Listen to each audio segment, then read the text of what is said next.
हरे कृष्णा। तो हम लोग सिस्टमैटिक तरीके से भगवद गीता पे श्लोक बाय श्लोक चर्चा कर रहे थे और इस कड़ी में हम लोग प्रथम अध्याय का आज चर्चा करेंगे 23 नंबर श्लोक से। भगवद गीता एक ऐसा पुस्तक है जो हमारे सामाजिक पारिवारिक और अपने खुद के जीवन के बारे में, निजी जीवन के बारे में जो भी समस्याएं हैं उसका पूर्ण रूप में उनका वहां से समाधान भी है। किंतु अभी क्या है, हमारे समाज में भौतिकतावादी जीवन शैली अपनाने के बाद हमने इस महान ग्रंथ को पीछे छोड़ दिया। अपने जीवन में हमने इसको वैल्यू नहीं दिया और इस वजह से नाना प्रकार की समस्याओं में हम हमेशा और प्रयास यही करते हैं कि शांति मिले, जीवन में सुख मिले, सुविधाएं हो, संसार में एक सर्वोपरि वातावरण कायम हो, अच्छा समाज का निर्माण हो, अच्छा राष्ट्र का निर्माण हो, उन्नत जीवन शैली देखने को मिले, हर्ष उल्लास से माहौल बना चारों तरफ रहे तो मन में शांति रहती है। पर किंतु बिना ज्ञान का ये संसार कैसा, ये सारी चीज संभव नहीं हो सकती। इसीलिए आज जो हम चर्चा करेंगे भगवद गीता की ये 23 श्लोक की बहुत महत्वपूर्ण है और आज हमारी आपकी हमारे पारिवारिक स्थिति की, सामाजिक स्थिति की, राष्ट्र और अंतरराष्ट्रीय स्तर पर योग्य है। पूरे विश्व के लिए जो आज विडंबना है, जिससे पूरा विश्व त्राही त्राही कर रहा है, उसके बारे में हमने चर्चा किया है। भगवान ने अर्जुन और भगवान के बीच का एक वार्तालाप है। भगवद गीता यथारूप इसी भक्ति वेदांत स्वामी श्रील प्रभुपाद ने यथारूप में प्रकट किया है बिना अंडरस्टैंडिंग के। ये एक वर्ड का क्या मीनिंग होना चाहिए, एक बहुत ही तपस्वी ही इस बात को जान सकते हैं जिन्होंने जीवन को खुद इस मार्ग में अपने आप को बताया है।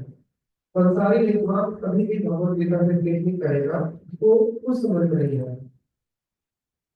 तो इस प्रकार से है, युद्धस्य मानव अवेक्ष अहम यह एते अत्र समागतः धात राष्ट्रास्य दुर्बुद्धे युद्धे प्रिय चिकित्सकः।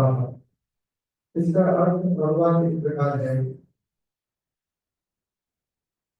अर्जुन कहते हैं कि हे कृष्ण, युद्ध की उत्साह से, अपेक्षा से आया हुआ व्यक्ति हमारे इस युद्ध के मैदान में कौन आए हुए हैं, मैं उन सब का दर्शन करना चाहता हूँ जो धृतराष्ट्र के पुत्र दुर्योधन के दुर्बुद्धि के समान है।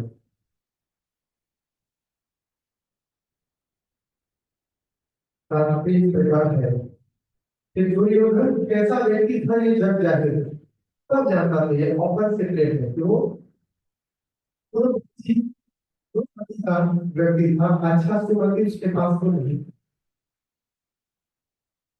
वो पूरा का पूरा साम्राज्य जो पांडवों का है, कौरवों का है, इस कुरु वंश का जो उत्तराधिकारी उत्तराधिकारी है, पांडु के पुत्र पांडवों को मिलना चाहिए, उनको दरकिनार करके पूरा राज्य भरत कर जाना चाहता था।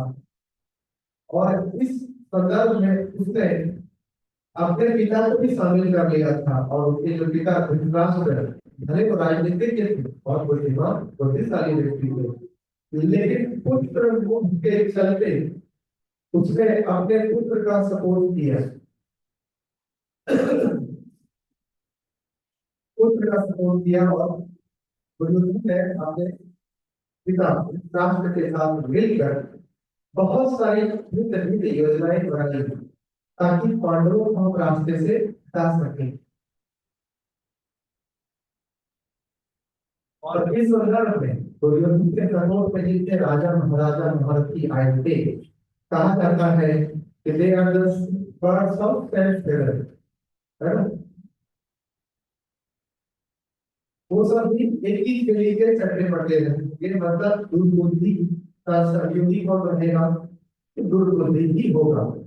तो जितने भी डेमोनिक राजा थे राक्षसी प्रवृत्ति के उस समय में पृथ्वी पर, वो सब दो भागों में बढ़ गए, आसुरी प्रवृत्ति के और देवी प्रकृति। तो जो देवी प्रकृति के चेतना वाले थे वो पांडवों के सहयोग में आए, धर्म के साथ आए, और जितने असुरी प्रवृत्ति के थे वो अर्जुन के साथ चले गए। तो दुर्योधन अपने असुरी राजाओं के साथ युद्ध के मैदान में पांडवों से युद्ध करने की इच्छा से आया हुआ था। और अर्जुन देखना चाह रहे थे। अर्जुन का यही केवल एक लक्ष्य था कि मुझे सिर्फ केवल दर्शन करना है कि कौन कौन है, ताकि हम एक एस्टिमेट, एक संभावना को समझ पाए कि कितना शक्ति सामर्थ्य के साथ ये युद्ध कितने दिनों में समाप्त हो सकती है। ये मतलब एक अंदाजा लगाने के लिए दृष्टिकोण से उनका ये कतई मतलब नहीं था कि मुझे उनसे संधि वार्ता करनी है। उसमें अर्जुन के मन में ये भाव नहीं,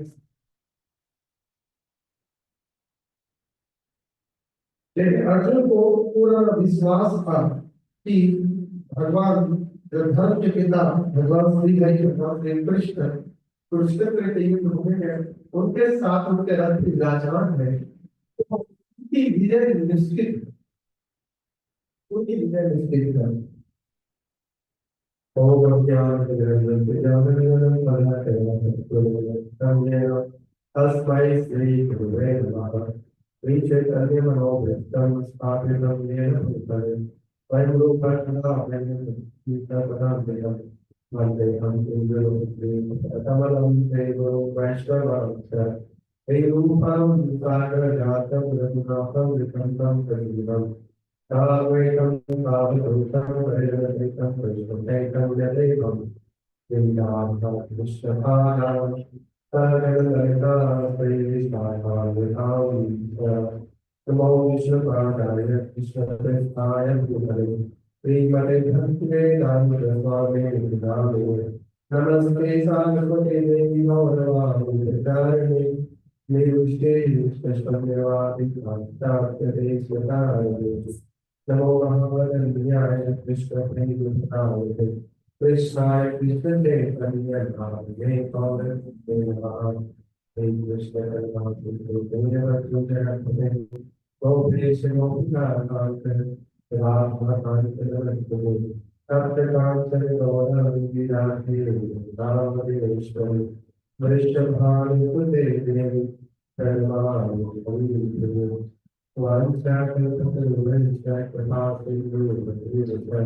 परिवारमभावयो लक्ष्मणभ्यो नमो जय श्री कृष्ण चैतन्य प्रभु नित्यानंद श्री अद्वैत गदाधर श्रीवासादि गौर भक्तवृंदा हरे कृष्ण कृष्ण कृष्ण हरे हरे राम राम हरे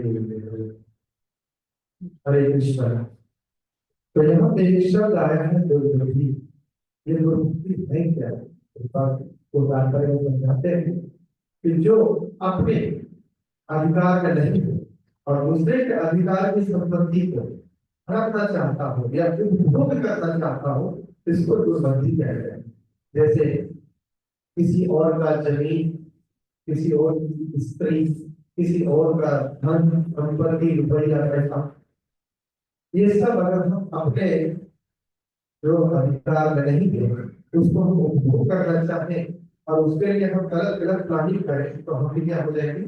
दुर्बुद्धि हो जाएंगे। दुर्बुद्धि है यहाँ। क्यों? क्योंकि वो जो मानव अधिकार है उस चीज को, अधिकार को बांटना नहीं चाहता, बाकी उसको जड़ से अलग कर देना चाहता है। आज हमारे समाज की यही स्थिति है।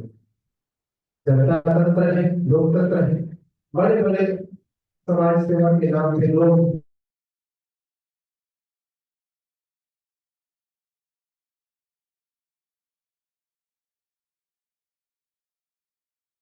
और उनका लक्ष्य कुछ और होता है कि मुझे पावर मिले, लोगों में ख्याति मिले और पूरा सिस्टम में मुझे अधिकार हो जाए।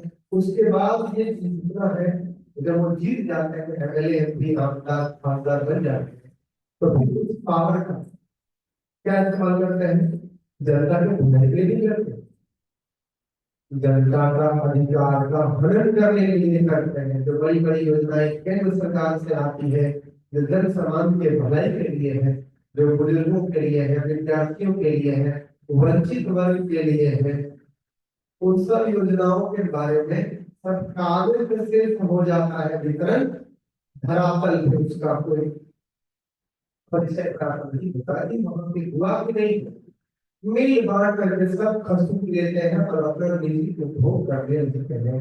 ये सब जो जनता के नाम पे, जो सेवा के नाम पे, जो जनता की सेवा करे हुए वो कौन है? सब दुर्योधन है, सब दुर्बुद्धि है। दूसरी बात, नाना प्रकार का घोटाले करते हैं, और घोटाले करने के लिए जब आपका खुद का अकाउंट लिमिटेड हो जाता है तो पत्नी के नाम से जमीन का हेराफेरी करवा लेना, साला के नाम पर, ससुर के नाम पर, भाई के नाम पर, उनके परिवार के नाम पर, माता पिता के नाम पर, नौकर चाकर के नाम पर, ऐसे इतिहास में आपको पढ़ने में बहुत उदाहरण मिलेंगे, बहुत उदाहरण मिलेंगे। भारत करप्शन के मामले में एकदम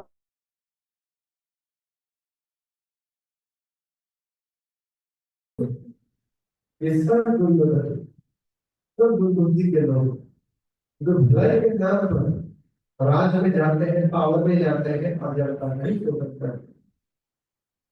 जनता की भलाई करने के लिए जनता का ही शोषण कर रहा है, तो ये सब कौन है?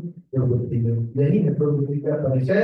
जो हमारे अधिकार में नहीं है उस अधिकार को अपना मानना, अपने स्वार्थ के लिए प्रयोग व्यवहार करना, और उसमें अगर कोई बाधा आए तो उसको समाप्त कर दो। अगर कोई नागरिक, सजग नागरिक, जागरूक व्यक्ति, समाज सेवक, कोई साधु संत या कोई मीडिया पर्सन अगर उसका पर्दाफाश करेगा तो उसको क्या किया जाएगा? उसको निपटाने के लिए योजनाएं बनाई जाएगी। कोई ईमानदार ऑफिसर, आईएएस ऑफिसर उस करप्शन के खिलाफ अगर खड़ा हो गया तो उसको नाना प्रकार के टॉर्चर की जाएंगे, उसके घर के परिवार को डराएंगे, धमकाएंगे, किडनैपिंग करने के लिए कई बार हमले कराए जाएंगे। बहुत आसान है, ताकि वो सत्य का मार्ग छोड़ दे, सत्य का मार्ग छोड़ दे और बुराई का सपोर्ट करे। ये सब कौन है? ये सब करवाने वाले और करने वाले सब दुर्योधन और दुर्योधन के साथ खड़ा हुआ व्यक्ति जो कुरुक्षेत्र के मैदान में दुर्योधन के साथ खड़े हैं। और भगवान युद्ध के दिखाए उन्होंने तो सबको पहचान लिया है, ये सब लोग ये देखेंगे।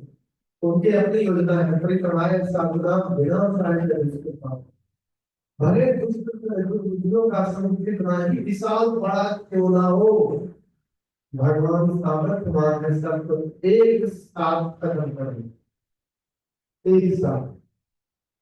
तो पृथ्वी पर जब जब भी धर्म की हानि होती है और मर्यादाएं अवलंब होता है, और जो अच्छे जीवात्मा है, जो सज्जन पुरुष है, जो सत्य मार्ग पर चलने वाले शांति दूत है, वैसे लोगों को जीवन में जब कठिनाई आती है तब भगवान फिर अपने द्वारा एम्पावर किया हुआ महान दूतों को भेजते हैं। आचार्य के रूप में आते हैं, उनके पास सब जो समाज को ज्ञान देते हैं, ताकि वो लोग अच्छे लोग हैं जो उनकी तरह अट्रैक्ट हो और सत्य मार्ग पर रहे, और जो असुर प्रवृत्ति के लोग हैं उनका विनाश करते हैं, विनाश करते हैं। तो ये है जो दुर्योधन अपने साथ संभाजी राजाओं के साथ आया था। आज समाज की सबसे बड़ी विडंबना है कि भौतिकवादी लोग ये सोचते हैं कि हर वक्त मेहनत करेंगे, मेहनत करके अपना तकदीर बदल देंगे, अपना दिनचर्या बदल देंगे, अपना कुछ। और हमने सभी जीवों के लिए, हमारे आपके आपके बच्चों के लिए, आपके पर पोते के लिए, आने वाले भावी पीढ़ी के लिए, सबके लिए इस संसार में उसके पूरा फिक्स किया हुआ है। कौन व्यक्ति संसार में कितना साल जिएगा, उसकी कैसी करीब रहेगी, वो कितना पढ़ा लिखा होगा, समाज में कितना ख्याति प्राप्त करेगा, कितना संघर्ष करेगा, कितना सुख और दुख का अनुभव करेगा। These all are destiny and we all are destined. आप माने या न माने, भगवान ने इस सब के लिए कोटा फिक्स करके रखा हुआ है। आपने इकोनॉमिकल डेवलपमेंट के प्लान से कोई राष्ट्र है जो आज बड़े बड़े राष्ट्र कम्युनिस्ट होते जाते रहे हैं, मतलब धर्म को छोड़ दे रहे हैं और जीवों के अत्याचार कर रहे हैं, रिसोर्सेज को बर्बाद कर रहे हैं। जैसे जो पावरफुल कंट्री है तो डेवलपिंग कंट्री को हमेशा अपना प्रोडक्ट दिखाते रहता है और वहाँ के रिसोर्सेज को निकालते रहता है और सोचता है कि केवल और केवल मैं ही इसका उपभोग करूँ। पेट्रोलियम हो गया, गैस हो गया, खरीद हो गया और भी खाने पीने के सारे अच्छे अच्छे सामग्री तो खरीद लेते हैं, कब्जा कर लेते हैं और छोटे राष्ट्रों को कर्ज में दबा के रखते हैं अपना जीवन बना करके और उनका शोषण करते रहते हैं। तो ये होता है। तो ये भी क्या है, जरूर होती है। वास्तव में कोई भी राष्ट्र अपनी जनता का सुख ही नहीं कर सकता। कोई भी पिता अपने बच्चों को, अपने बेटे बेटी का सुख और दुख है वो उसके तकदीर को नहीं पलट सकता। ये वास्तविक एक झूठा प्रयास है। ईसावास्य वेदम सर्वज्ञ जगन्नाथ जगत तेरे करते हैं धीरा मन निरंतर प्रीत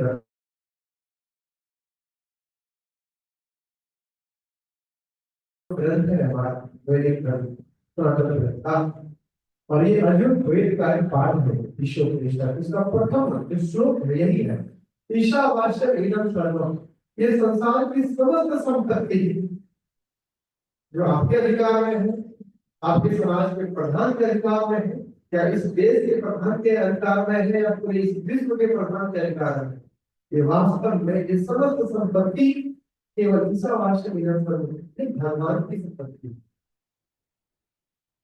और उसके लिए भूखा भगवान ही है और वही सभी जीवों के लिए क्रिएशन भी करते हैं, मेंटेनेंस भी करते हैं, उनका संहार भी करते हैं।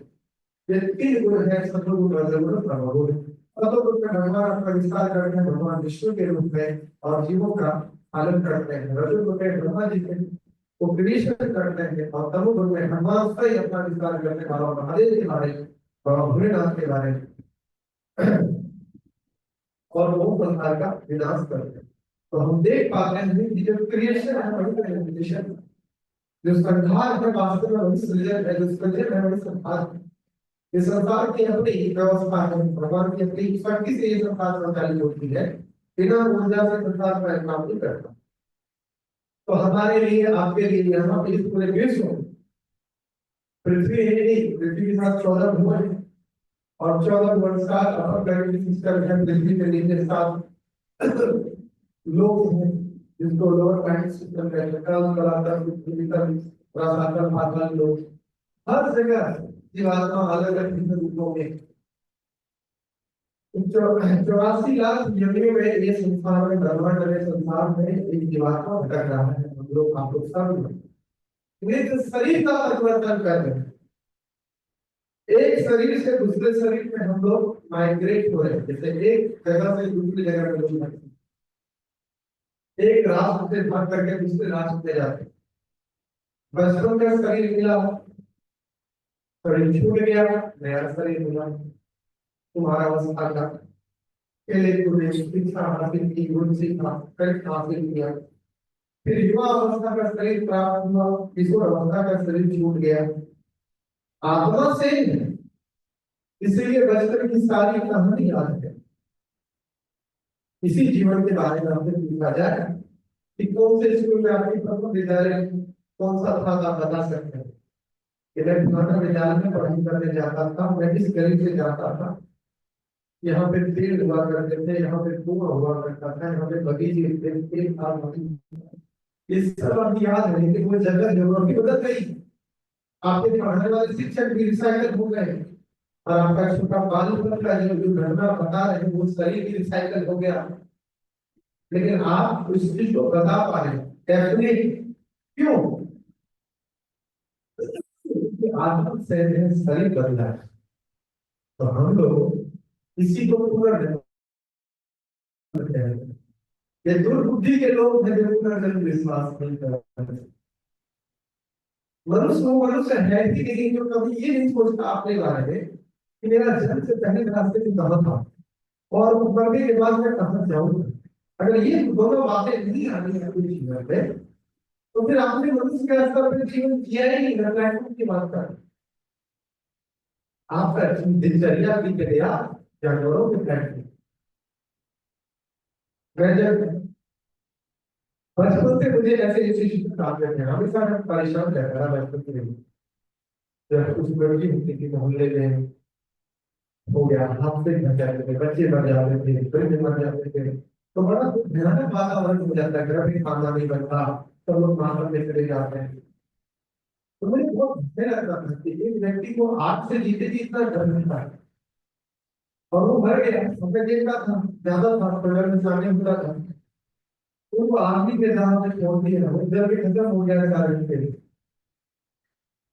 फिर मैं सोचता था कि क्या हुआ यार, लेकिन मैं भी ऐसे ही जाने वाला हूँ क्या, मैं भी वहां नहीं जाता।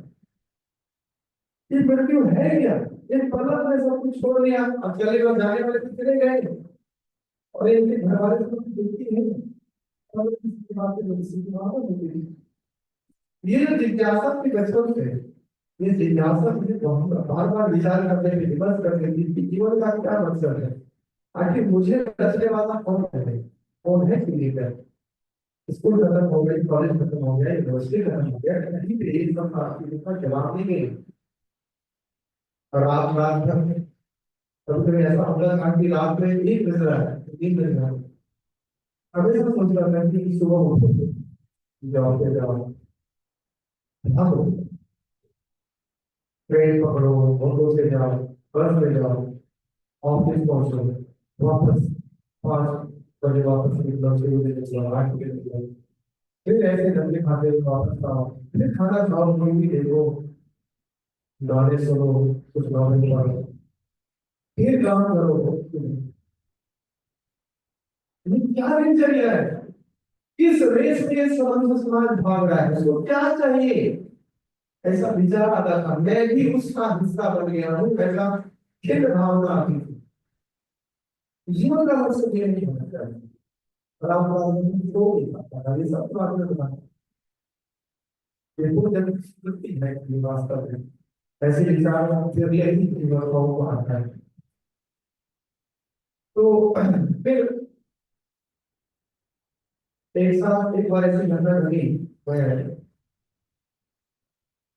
शुरू से ही समाज सेवा में जुड़ा हुआ था। तो मैं किसानों के लिए काम करता था, आज भी करता हूँ, विद्यार्थियों के लिए, मजदूरों के लिए, जो वंचित वर्ग के लोग हैं।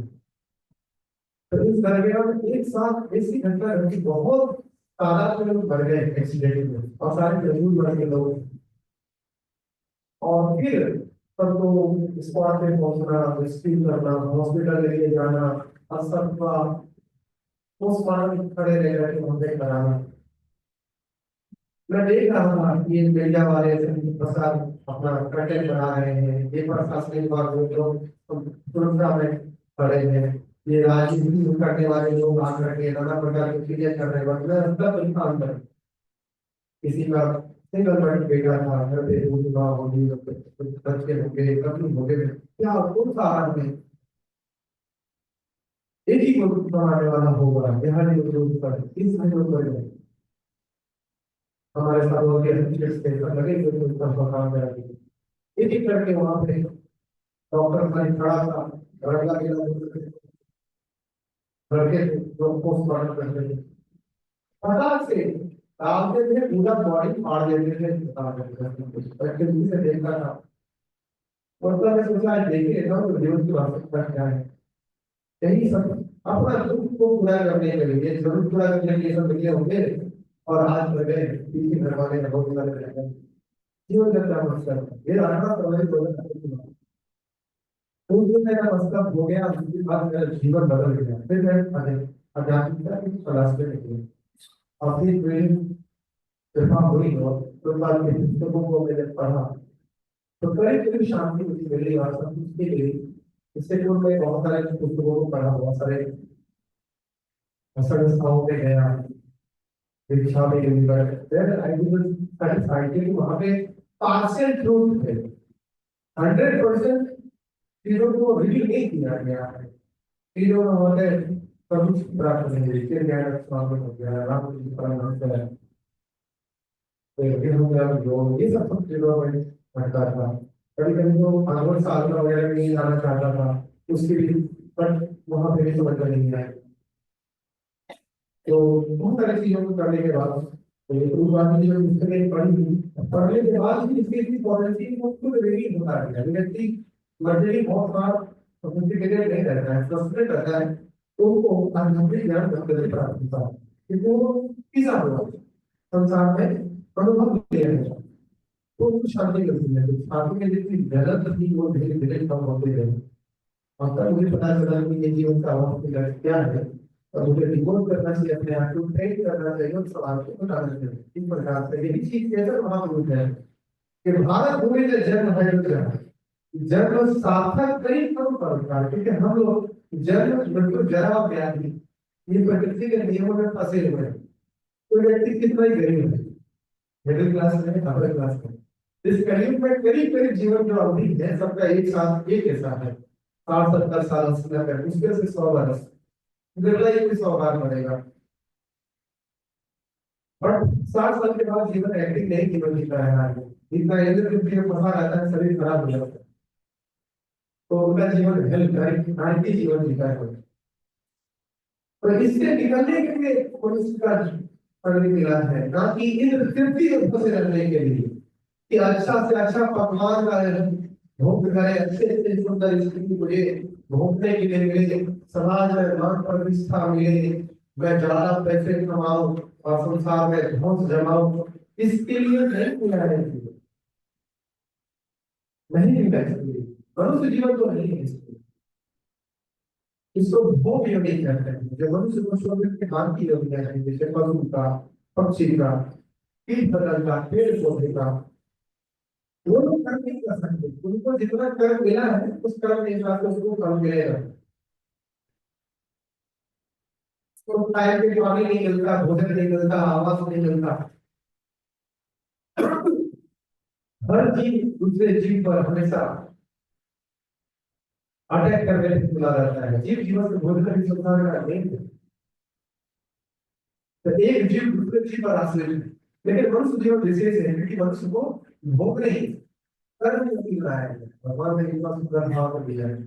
इतनी प्रकृति दी है कि वो एक मालिक कर सकता है, प्रश्न कर सकता है कि मैं हूँ कौन, मेरे शरीर में बुढ़ापा नहीं चाहता, आ क्यों रहा है, मैं बीमारी नहीं चाहता, बीमारी क्यों आती है, मरने के बाद क्या जीवन हो सकता है। और तब उसको आध्यात्मिक गुरु के पास जाना है, जो आध्यात्मिक ज्ञान दे, जो आत्मा के बारे में ज्ञान दे। और शरीर का विडंबना है कि पूरा विश्व का most of population dedicated family ऊपर धर्म को नहीं मानते, दे आर डिस्ट्रेस, ऐसा नहीं कि सुखी है और मेंटल हेल्थ इशू चल रहा है, केमिकल साइड के नंबर बढ़ते जा रहे हैं, तो रेट की घटनाएं बढ़ती जा रही है, तो भी प्रकृति सोशल इंजस्टिस बढ़ते जा रहा है, महिलाओं पे बच्चों पे अत्याचार बढ़ते जा रहे हैं, या लोगों को भेंट करके, तो ये सिविलाइजेशन है। भारत में हम लोग जब जन्म हुए हम लोग बहुत कम ज्ञान पाए, क्योंकि अनंत जन्मों के बाद हमें जैसे देश मिलता है, और ये शरीर मिला है क्षणिक, 50 साल 70 साल, इससे अधिक धन में नहीं रहेगा। और हमारे साथ केवल और केवल हमारी इस संसार में रही अर्जित की शुद्ध बुद्धि, अच्छी चेतना है, वही साथ में रहेगी। जो बुद्धि जैसा व्यवहार हमारा कर रहा तो वो हमारा कार्य करेगा आगे जीवन का। और एक कर्म के आधार पर हमें कोई व्यक्ति ये नहीं कह सकता कि समष्टि विद्या पर मुझे अधिकार है, मैं अपने निर्मित से विद्या अर्जन करूंगा, तो कौन कितना बुद्धिशाली होगा, कौन कितना स्किलफुल होगा, ये सब डिसीजन तय करती है। शाबाश निरंतर क्यों भगवान श्री हरि भगवान श्री कृष्ण कहते हैं कि I am the source of all the things. भगवान को भगवान क्यों कहा जाता है? भगवान की परिभाषा परसों होती है जो वेद व्यास के पिता है उन्होंने दिया है कि भगवान पिता है। भगवान का मतलब क्या होता है? भगवान भग मतलब है भगवान, मतलब शिव का भोग करने वाला जो उनको उनका धर्म करते हैं। हम लोग भगवान के लिए भाग्यवान हो सकते हैं क्योंकि हम लोग को मिलता है, पर कुछ मिला, और जो मिला हमें स्वीकार कीजिए। आप इसको ये नहीं कह सकते कि हम इसको स्वीकार नहीं करेंगे, जो सभी मिला, भले आप अपने शरीर को पसंद कर रहे हैं, अपने चेहरे की बनावट को पसंद कर रहे हैं, हमको स्वीकार करना है। किसी को अपने हाइट से प्रॉब्लम रहती है, किसी को हेल्थ इशू रहता है, हेल्थ इशू की प्रॉब्लम रहता है, किसी का चेहरे का रंग रूप से प्रॉब्लम रहता है, किसी का हेयर स्टाइल से प्रॉब्लम रहता है। तो लोग सोचते हैं कि हम इसको बदल सकते हैं। You can not change. ये आपकी डस्टबिन है, आपको मिला है, आप इसको बदल नहीं सकते। तो white person can not become black, black person can not become white, short person cannot become heighted, heighted cannot be short, old person cannot become young, वृद्ध व्यक्ति जवान नहीं हो सकता, जवान व्यक्ति वृद्ध नहीं हो सकता। ये प्रकृति का सिद्धांतों पर भी सब समझे। तो भगवान का मतलब होता है जो सड ऐश्वर्य पूर्वक, ऐश्वर्य क्या क्या है? तो पहला है ज्ञान, ये समस्त ज्ञान को धारण करने वाला है। तो सभी धन संपत्ति के जिसका अधिकार है वो भगवान। धन संपत्ति क्या है? वायु, जल, अग्नि, पृथ्वी, अंतरिक्ष, ये सब क्या है? ये भगवान की शक्ति है। और इसी से हमारे उपभोग करके वस्तु उत्पन्न होती है, उत्पन्न होती है। तो और ये सारी चीजें पृथ्वी हमारे जन्म से पहले भी है, रहेगी। हवा, पानी, अग्नि, आकाश, तो कैसे कई संसार की जितनी अग्नि है, कितना वायु है, कितना पृथ्वी तत्व है, कितना जल तत्व है, कितना अंतरिक्ष तत्व है, हर चीजों में है। ये संसार भगवान से बनाई गई शक्ति से, अपने गंगा का शक्ति से उनका निर्माण किया है। भगवान कहते हैं भूमि आपो अन्न वायु हम हमारा बुद्धि ने एक वचन अहंकार नित्यम में भिन्न प्रकृति अस्पता। ये प्रकृति को एनालिसिस करेंगे, ये प्रकृति का निर्माण हुआ है पांच महाभूतों से और इन दृष्टिकों की तरफ है मन बुद्धि और अहंकार, उससे हमारा आपका शरीर भी निर्माण हुआ। तो हम लोग का शरीर भी हमारा नहीं, ये भगवान की संपत्ति है। Lord Sri Krishna is the possessor of all strength, all beauty, all strength, all knowledge, all faith, and all vision. इसके प्रकार के ऐश्वर्य, वैराग्य, ज्ञान, स्मृति, यानी बुद्धि, फिर बल, शक्ति, सौंदर्यता और प्रसिद्धि। तो साधारण हम लोग भी यही चीजें चाहते हैं, हम फोकस होना चाहते हैं, हम ब्यूटीफुल सब बॉडी चाहते हैं, हम अच्छा ज्ञान चाहते हैं, चाहते हैं ना। हम समस्त ऐश्वर्य को चाहते हैं, हम अच्छा बल चाहते करें, बलशाली होना चाहते हैं। ये सबके सोर्स कौन है? ईसावास्य निरंतर और यह किसी जगत के एक का खेल है बुद्धिता और विज्ञान। ये सभी रिसोर्सेज के जो स्वामी है भगवान श्री भगवान श्री कृष्ण है।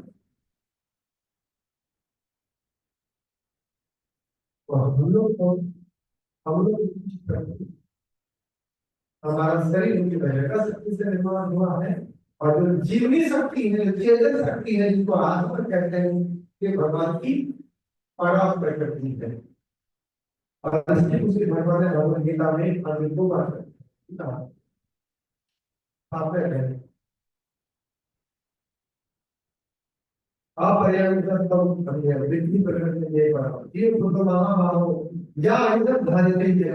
ये संसार दो शक्ति से चलती है, भगवान की बहिरंगा और अंतरंग और तटस्थ शक्ति से। तो तटस्थ शक्ति यानी जीव शक्ति, जो सोल है, जो आत्मा है, वो बहिरंगा शक्ति का धारण करता है और अपने डेस्टिनी के हिसाब से एक जीवात्मा को भोग करने के लिए, अपनी भौतिक इच्छाओं को पूर्ण करने के लिए उनको अमुक शरीर मिलता है, स्त्री का, पुरुष का, और उसको एक लंबी अवधि या शॉर्ट अवधि की आयु प्रदान होती है। उसको अपनी इच्छाओं को पूर्ण करने के लिए जितनी आवश्यकता है, वो उतना बुद्धि प्रदान होता है, उतनी विद्या उनको मिलती है, उतना शारीरिक क्षमता मिलता है, उतना काम वासना को पूर्ति करने के लिए शारीरिक क्षमता उनको मिलता है। भोग करने के लिए नाना प्रकार की वस्तु व्यंजन को भोग करने के लिए उनको शारीरिक क्षमता प्रदान होती है। ये सब मिलता है। तो ये ऑल आर जस्टिफाइड, ये डेस्टिनी है। हम अपने अच्छा प्रयास करके अपना कोई भी चीज को सुधार नहीं सकते। डेस्टिनी में होगा, जरूर मिलेगा, जरूर मिलेगा। आप इस बात में निर्भय रहे। बाल उत्पादन, छोटा बच्चा पैदा होता है, परिवार चिंता करता है, बच्चे के लिए दूध लाओ, दवाई लाओ, खाना लाओ, खेलने लाओ, कपड़े लाओ। लेकिन बच्चा 9 महीना से पहले से अस्तित्व में है, मां के पैर में, वहां पर कौन भरपाई करता है?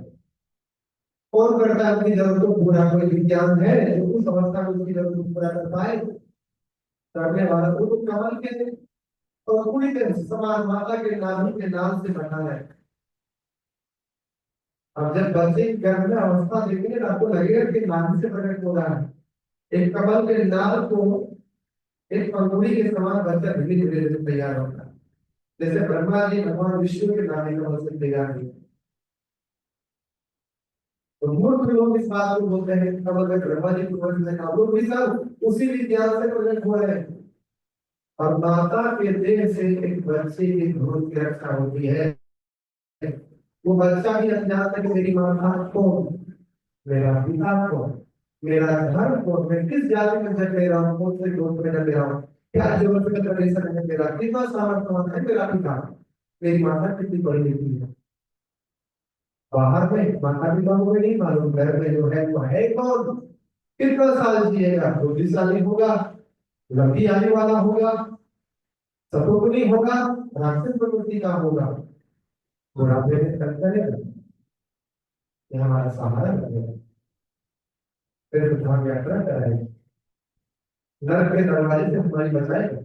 धर्मात्मा होगा कि दुर्बुद्धि का दुरात्मा होगा, माता को भी नहीं मालूम, पिता को भी नहीं मालूम, बेटा है कि बेटी को मालूम रहता है।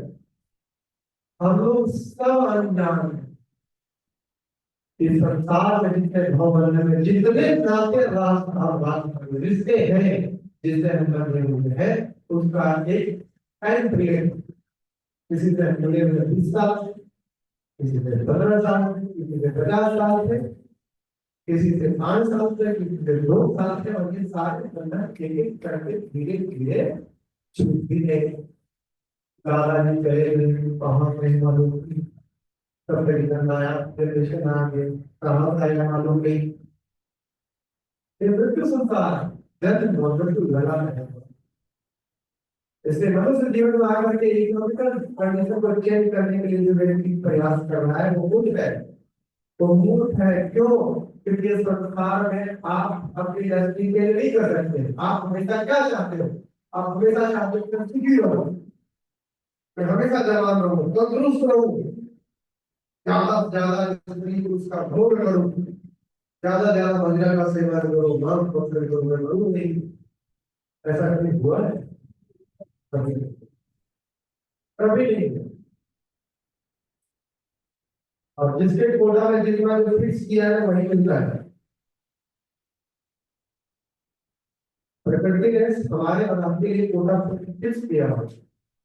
किसी को हार्डी बोर्ड बनाया है, किसी को काटी बोर्ड बनाया है, किसी को करना नहीं बनाया। तो गाय है वो धान के पौधे, धान के जो पौधे होते हैं, धान का पेड़ दिखा है जैसे चावल का पेड़, तो पौधा का जो पूरा सुंदर हुआ स्ट्रॉ, वो गायरन का खुराक है, मनुष्य नहीं खाता। लेकिन वही जो दाने होते हैं, जो दाना निकलता है वो गाय नहीं खाते। तो हमारे लिए पूरा फिक्स किया गया। देख रहे हो, देख रहे हो, साग सब्जी तरकारी भाजी उसके जो पत्तियां हैं ये सब मनुष्य नहीं खाता, वो गायरन के लिए है। लेकिन जो दाने निकलते हैं, साग सब्जी तरकारी निकलता है, जो फल निकलता है वो कौन खाता है? मनुष्य खाता है। फिर उसका छिलका वो हमारा कोटा नहीं, वो क्या देते हैं। प्रकृति ने परफेक्टली सब चीज को डिजाइन किया और सबके लिए कोटा फिक्स किया है। जीव जीवन से मुझे लगता है भोग यदि का आधारित है, लेकिन मनुष्य जीवन में आने के बाद मनुष्य को क्या चाहिए अपने जीवन में कंट्रोल करना, क्योंकि हमारा जो मानव है आज सबसे बड़ी समस्या क्या है मनुष्य जीवन का, कि अनरिस्ट्रिक्टली सब लोग ज्यादा से ज्यादा प्रकार में सूट बुद्धि से भाग रहा है, ज्यादा ज्यादा भेजने का लाभ उठा रहे हैं और नाना प्रकार का अभक्त से पदार्थ हमारे लिए कोटा फिक्स ही नहीं हुआ। जो प्रकृति ने हमें डेस्टिनी नहीं दिया, डेस्टिनी नहीं दिया, हम उसको खा रहे हैं। शेर कभी भी अनाज नहीं खाता, वो जब भी खाएगा तो मांस खाएगा, ये उसका कोटा है। इसका वास्ते नियम सर्व यद किंचित जगत हम करें तेरे तक भूमिका और जितना कष्ट की धर्म सभी जीवों के लिए कोटा प्रकृति ने फिक्स किया, भगवान ने फिक्स किया होगा। शेर जब भी खाएगा तो मांस ही खाएगा, गाय वो जब भी खाएगी तो फिर पत्तियां खाएगी, स्ट्रॉ खाएंगे, छिलके खाएंगे। तो हमारा कैटेगरी हम देखना चाहिए कि जो शाकाहारी जानवर होता है, जो मांसाहारी जानवर होता है, वो रूप में उसका दैनिक बनावट क्या है। तो जो मांसाहारी जानवर होता है उनके मुंह में बड़े बड़े दांत होते हैं, चार दांत तो बहुत बड़े होते हैं कि वो रेत मीट को पकड़ के फाड़ ले। टाइगर को देखो आप, लाइन को देखो आप, भेड़िए को देखो आप, क्रोकोडाइल को देखो, उनके मुंह में इतनी जबड़ियां पावर होते हैं, एक बाइट में पूरा का पूरा खाना है, बड़े बड़े जानवरों को मार देता है। वो एक कंज्यूम कर जाएगा, उसका डाइजेशन इतना पावरफुल है, ऊपर चलेगा। लेकिन जो शाकाहारी जानवर है उनका मुंह का बनावट देखो, उनके मुंह में दांत अनेक होते हैं, एक नहीं मीडियम साइज के या स्मॉल साइज के, लेकिन एक अरेंज होंगे, बड़ा नहीं होगा। जैसे गाय के मुंह में आपने देखी दांत, गाय को पहले से किलोमीटर में देखा है, पहले में पूछना पड़ता है, पहले जीवन शैली ऐसा है। गाय को देखा, नजदीक से देखा, सेवा किया, उनके अपर जबड़े में दांत नहीं होता मान, गाय के अपर जबड़े में दांत नहीं होता, केवल केवल क्या होता है मधुमेह में। और उस गाय को केवल केवल घास खाने की डिजाइन किया प्रकृति ने। और कौन सा घास? खेत का घास, जहाँ पे खेती होती है। क्यों? क्या साइंटिफिक है देखो, एक खेती में गाय बैल ये सब काम आने वाले जानवर, जानवर को बोल नहीं सकते, ये तो भगवान का वरदान है हमारे लिए, बड़े से समाज पे है। गाय का 300-400 किलो वजन होता है, उनका जब मिट्टी में चलता है तो ऊपर की मिट्टी के परत को एकदम फूल में बदल देती है, और ज्यादा पावर करना है। और जब वो घास मुंह से पकड़ती है तो उसमें घास नहीं उखाड़ती, तो घास क्या है, घास के आधे से ही चलती है, क्योंकि घास का जो जड़ है वो बहुत ज्यादा मजबूत है, मिट्टी में धंसा नहीं रहता, वो एकदम एक इंच में रहता है, तो हल्का भी प्रेशर पड़ेगा तो उखड़ जाएगा। लेकिन भगवान ने छोटा तय किया होगा कि घास खाने वाली जानवर होंगे, उनका डिजाइन भी किया वैसा, अपर में नाक दिया ही नहीं, तो बनोले की मदद से और लोअर पार्ट गबड़े की मदद से आधा घास को बीच में खोल ले, और इसका जड़ की मिट्टी में जमा रहेगा, रात में स्पीड गिरेगी, फॉर्म थोड़ा गिरेगा और उससे उसकी सभी गिर जाएगी, वो फिर कर जाएगा। इस प्रकार से भगवान ने सबका प्रोग्राम किया हुआ। तो मनुष्य को देखना चाहिए हम लोग किस कैटेगरी में आते हैं, करनी मोड में है, अरबी मोड में है, देवों की वजह से हम लोग जबरदस्ती अपने आप को ये अरबी मोड में करना चाहिए, अवनी मोड में डालने का प्रयास करते हैं, बट प्रकृति ने हम लोग को कोटा नहीं दिया। हमारा दुख को देखो, ये सारा का सारा काम हमारे लिए है कि नहीं। दूसरा हमारा जो इंटेस्टाइन है वो आज साइंटिस्ट बताती है कि हम लोग को शाकाहारी भोजन खाना चाहिए, उबला हुआ भोजन खाना चाहिए, मोटी खाना चाहिए, हरी सब्जियां खानी चाहिए, साग सब्जी खाना चाहिए, फ्रूट खाने चाहिए, हेल्दी जीवन का एक प्रेम है ना। कुछ दुष्प्रचार करने वाले लोग आगे आते हैं, करने के लोग जो पास्टर प्रजा को लेकर के आए और हमारे घर में कुकर के साथ संडे हो या मंडे उल्टा वनडे ये सब एडवर्टाइजमेंट करके हमने बर्बाद कर दिया। और प्रकृति में हम लोग ग्लोबल वर्ल्ड पे चले गए और भारतीय जीवन शैली का बेड़ा गर्क हो गया। जब शाकाहारी जानवर पानी पीता है दोनों होंठ का इस्तेमाल करता है, ठीक है, गाय को, बकरी को, ऊँट को, बड़े गधे को, घोड़े को। लेकिन कुत्ते को देखना, आप शेर को देखो, चीता को देखो, लोग जिह्वा से चाट करके मारते हैं। तो अगर मनुष्य की डिजाइन अगर होगी हमारे लिए, अगर प्लस मीट हमें रेकमेंड किया गया होता तो हमें भी वैसे ही पानी पीना चाहिए, लेकिन हम तो कैसे पीते हैं?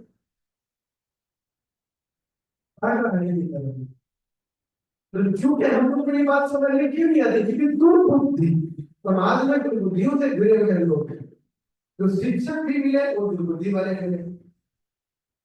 आध्यात्मिक शिक्षक को था नहीं, उन्होंने हमें सिखा नहीं पाया, माता पिता ये भी दुर्बुद्धि, भाई बंधु ये भी दुर्बुद्धि। तो किसी के पास जीवन जीने का कोई ज्ञान नहीं, जिससे हम लोग दुर्बुद्धि है अपने पाठ में कर लेना। तो मनुष्य क्या करना चाहिए? मनुष्य को केवल और केवल अपना सेल्फ इंटरेस्ट देखना चाहिए। और वो सेल्फ इंटरेस्ट क्या है कि after creating this body what is my destiny, कहां जाऊंगा मैं? ये 84 लाख इंडिया में ब्रह्मांड भ्रमण की बात अपने देखो, आप अपने सिंपल प्रयास से अपनी डेस्टिनी को चेंज नहीं कर सकते, क्योंकि ये संसार में माता पिता सोचते हैं कि मैंने देखा तुम कभी दिखाया ना, मैं अपने बच्चे की नहीं करने दूंगा, मैं अपने बच्चे के से कमाल को छोड़ देगा। आपके बच्चे में अगर सामर्थ्य हो और उसके भाग्य में कुछ लिखा होगा तो फिर आपके ऊपर कोई निर्भर करेगा, फिर आप धन करके क्या पाएंगे? और आपका बेटा अगर बुद्धि है, कोई उधर बुद्धि का है, तो अब कितना भी कमा लो, उसका वो दुरुपयोग ही करने वाला है, तुम भी उसको भी तो रहेगा नहीं, रहेगा। जैसे माता पिता का केवल और केवल कर्तव्य है कि हमारे बच्चे, हमारी पत्नी हमारा जो तो जन्म और मृत्यु के चक्र से कैसे छुटकारा प्राप्त हो उसके लिए प्रयास करना, ना कि माता पिता की विधाता बनने का प्रयास करना। और जितने माता पिता विधाता बनते हैं घर में देखता हूँ बुढ़ापा में अकेले करते हो, नाना प्रकार का जिंदगी बंगलो बना लिए। और बच्चे को अब तक कैसे आगे बच्चे को हमको अमेरिका में पढ़ाना है, ऑस्ट्रेलिया में पढ़ाना है, भारत का एजुकेशन देना ही नहीं भेज दिया।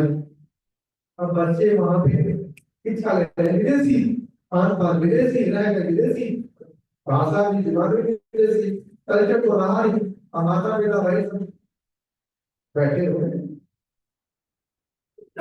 ये बंधु में कौन कहता है भाड़े नहीं करके लोग रख सकते, एक माली को रख देगा तो फिलहाल को रख देगा कि देखो थोड़ा भावी मत करेंगे, तो इतना भूत ना विशेष है खाली रहेगा। मेरे बेटे तो आगे क्या रहेंगे उधर ही सेटल करके अपना जीवन से भी बाहर हो गया ना, भारत एक जीवन के लिए आपने भेज दिया तो उनको कुछ तेरी का आदत लग गया, वो कहाँ सोचेगा माता पिता को काम गंगा स्नान कराएंगे, उनको जगह के हमको पर्याप्त को मिलेगी जाना नहीं सोच पाएगा। फिर वहां पे हमको प्रकृति मिल रही तो उनका अपना सब्जेक्ट रहेगा, हो गया हम वहां पे नहीं रहे अपने जीवन, कोई फायदा नहीं है आपके रहना बनने। इसलिए कभी विधाता नहीं बनते, क्योंकि वास्तविक हमारा किसी से किसी के साथ केवल और केवल प्रारब्ध है, केवल और केवल प्रारब्ध है। और इस संसार में केवल और सुख आपसे नहीं किया जा सकता, क्योंकि ये संसार के दुखालय और नेचर ऑफ द वर्ल्ड, जो भी व्यक्ति यहाँ रहेगा मैं भगवान भी रहेगा उनको दो चीजें अनुभव करनी पड़ेगी, हैप्पीनेस एंड डिस्ट्रेस। उदाहरण भगवान श्री कृष्ण स्वयं परमात्मा भगवान परमात्मा है, हमारे आपके सबके हृदय में, लेकिन जब आए तो जन्म कहाँ गए जेल में, माता पिता का घर से दर्शन भी नहीं, 11 वर्ष तक माता पिता से दूर हुआ, बाल के रूप में माता यशोदा नंद बाबा भी कहते हैं मिला कि नहीं मिला, सुख दुख का हुआ कि नहीं। 11 वर्ष के बाद अपने मामा को मारा ताकि नाना को बचा पाए, जनता की रक्षा कर पाए, समाज की भलाई कर पाए, माता पिता को उद्धार कर पाए। तो और सुख के जो हो इस संग्राम में केवल केवल ये एकदम दुख यहाँ मिक्स हैप्पीनेस मिलेगी, हैप्पीनेस विद डिस्ट्रेस और डिस्ट्रेस विद हैप्पीनेस। यहाँ पर खुशी कैसी है, यहाँ पे जो सुख है संसार का, उसको पता कैसे है? मान लो आपको कभी खुशी मिल जाए तो रोटी कोई भी चीज होने लगा किसी पार्ट में, तो बहुत जाते हैं, मतलब लगता है कोई मीटिंग मिल जाए, कहीं को कुछ मिल जाए, पूरा भर है, बहुत आनंद आनंद हो जाते हैं, बहुत खुल जाते हैं, लाल हो जाते हैं, नाखून से कभी कभी तो लोग उसको पकड़ लेते हैं लकड़ी का, या ईट उठा लेते हैं ब्रिक्स, उससे खींचने लगते हैं, इतना होता है। तो उस समय आनंद आता है, वाह वो। लेकिन इस बार जब पूरी तरह से थोड़ा सा सेटिस्फाइड होती है बाद में फिर ट्रेवलिंग हो गया तो तेरह चलेंगे, ये संसार का सुख ऐसा है। लोग बड़े बहुत कुछ हमसे सोचते हैं शादी करूंगा, शादी और सुखी हो जाऊंगा, सारे सब अलग रियलिटी अलग हो जाएगी है। शादी के बाद पत्नी की अलग तरीके से होती है, पति की अलग तरीके से होती है, जो सुख था मैंने एकदम आज के लिए खासा ही पर हैप्पी फैमिली का मतलब ये सिर्फ मूवी से हो सकता है, क्योंकि मूवी में केवल और केवल शादी तक दिखाई जाती है, शादी की बातें दिखाता है, कोई फिल्म नहीं दिखाएगा शादी की बात करना। लड़का लड़की तैयार हुआ, कैसे हुई, लव वगैरह हुए और किसी प्रकार से शादी हो गई, बहुत वर्षों के बाद जनता ताली देती है और घर चली जाती है न्यूज़ में। इसके बाद उसका जीवन कैसे चल रहा है ये खुद ही दिख रहा है, रील करने की जरूरत नहीं है, जो आदमी शादीशुदा है उसका प्रॉब्लम है। लोग कई बार सुसाइड अटेम्प्ट करते हैं, पत्नी के पत्नी अलग अलग तरीके से करते हैं, अब नहीं तो मारने का कैसे, क्यों? General service party, general service सुखी की तलाश में है, पति की पत्नी बच्चे भी सब कंप्लेन करते हैं, बस लड़ते करते हैं, और कई बार होते भी डाइवोर्स रेट क्यों होता है, पर शादी के बाद नहीं रहता हूँ क्या रहेगा। हमारे भारत में इतनी स्थिति खराब हो गई पूरी दुनिया के साथ साथ, तो 4 साल में कितने साल स्थितियां खराब होते जा रही, जो जब उनके पास आध्यात्मिक ज्ञान नहीं है, ये शरीर ये संसार क्षणिक है, we are destined to experience happiness and distress, क्योंकि संसार का नियम है तो खा ले और सांस, यहाँ संसार में कुछ भी मिलेगा ऊपर वाले में नहीं। बचपन का शरीर मिला बहुत अच्छा लगता था, कुछ टूट गया, युवावस्था का शरीर जवानी का शरीर मिला, बहुत सारा क्रिएट कर लो, अच्छे बुरे कर्म कर लो, अनुभव कर लो, ये भी खत्म, बुढ़ापा का शरीर ये भी खत्म, फिर भी साइकिल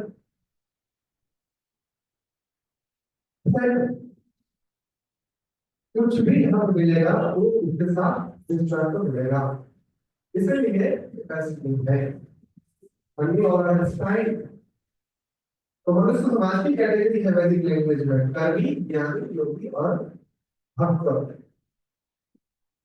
तो जो कर्मी है उनका बुरा हाल है, they are only after self gratification, अपने इंद्र तृप्ति में लगे हुए हैं, देवा को संतुष्ट करना है, उदर को संतुष्ट करना है, भक्त को संतुष्ट करना है, आंख को संतुष्ट करना है, कान को संतुष्ट करना है, दस नजर को संतुष्ट करना है, इसके लिए प्रयास कर रहे हैं। कॉलेज जाना, जॉब करना, भागना, ऑफिस ओवर टाइम, और ये क्या है बॉडी का डिमांड। आप कितना भी ये पूरा करते जाओ अपने बॉडी डिमांड को, इसका डिमांड बना रहेगा अपने शरीर में। अभी आपने भोजन किया 2 घंटे के बाद फिर आपको भोजन करने जा सकता है, अभी आप सोए फिर सो जा सकता है, नहीं इसलिए पुरुष का संग करने के लिए संसार में सब पागल हो जाते हैं। एक बार प्राप्त हो जाता है पैसा नहीं कि संतुष्ट होता है, लेकिन काम वास्तव और तीव्र हो जाती है, क्योंकि ये इच्छा बस इच्छा का ही स्वभाव है, पर्टिकुलर डिजायर है, इच्छा कभी पूर्ण नहीं होती, जब ये पूर्ण होगी ना ये बदल जाएगी, दुगना तरीके से भड़के, लेकिन इच्छा कैसे पाए, ये अग्नि के रूप में, और इच्छाओं को संतुष्ट करने वाले जो पदार्थ है, जो ये इंग्रेडिएंट है, वो घी के समान है। घी से कभी भी आग को नहीं बुझाया जा सकता। जैसे भूख लगे, भूख को भोजन से भोजन कर लेगा, ऐसा नहीं कि आप भूख करके लगे फिर भोजन करने में लगेंगे। जब इच्छा जब भी आएगी वो बदल जाएगा, लालच बदल जाएगा जब पूर्ण हो, और जब पूर्ण नहीं होगा तो गुस्से में बदल जाएगा। और लालच में और गुस्से में जो इंसान का काम करेगा गलत काम करेगा और उसका जीवन नरक हो जाएगा। और ये कर्म का कारण है, और हर परिवार इसी से विकसित है। काम गुस्से में हो रहा है या लालच में?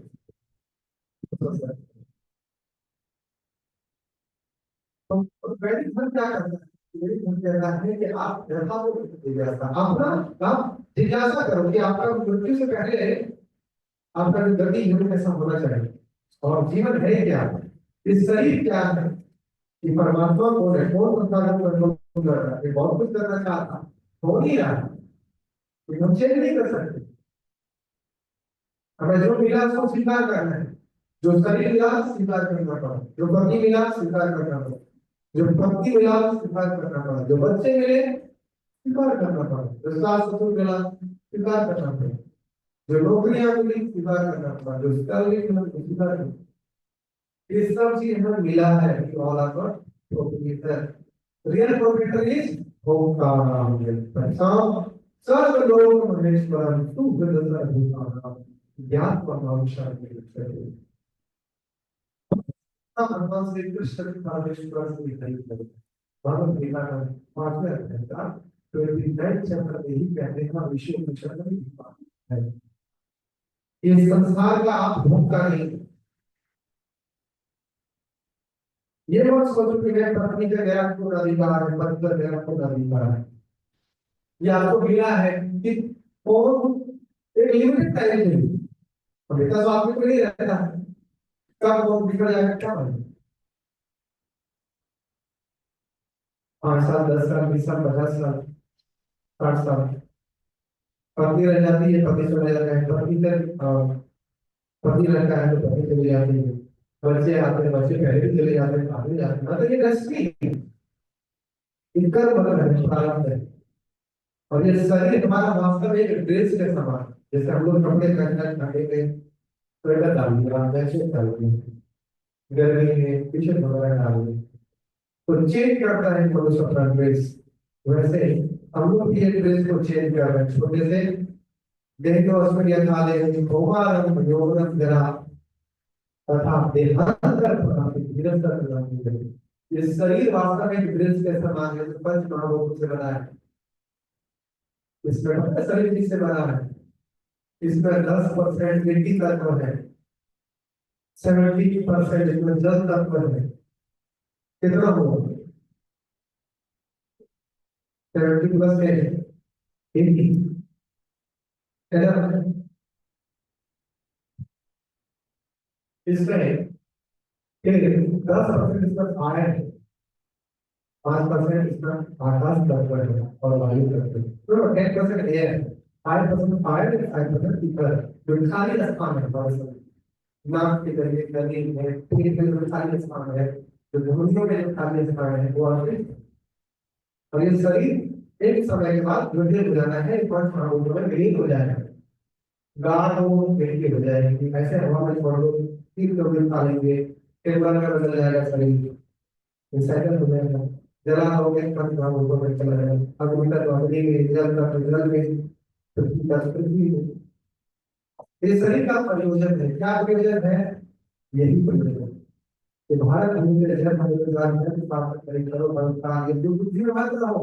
जैसे एक गधा पता है दिन भर एक अपना वस्त्र पहनकर धोबी का कपड़ा ढूंढता है, हालत खराब लगी, उसे भागा के उसको भूखे प्यासे रहते हैं, भूखे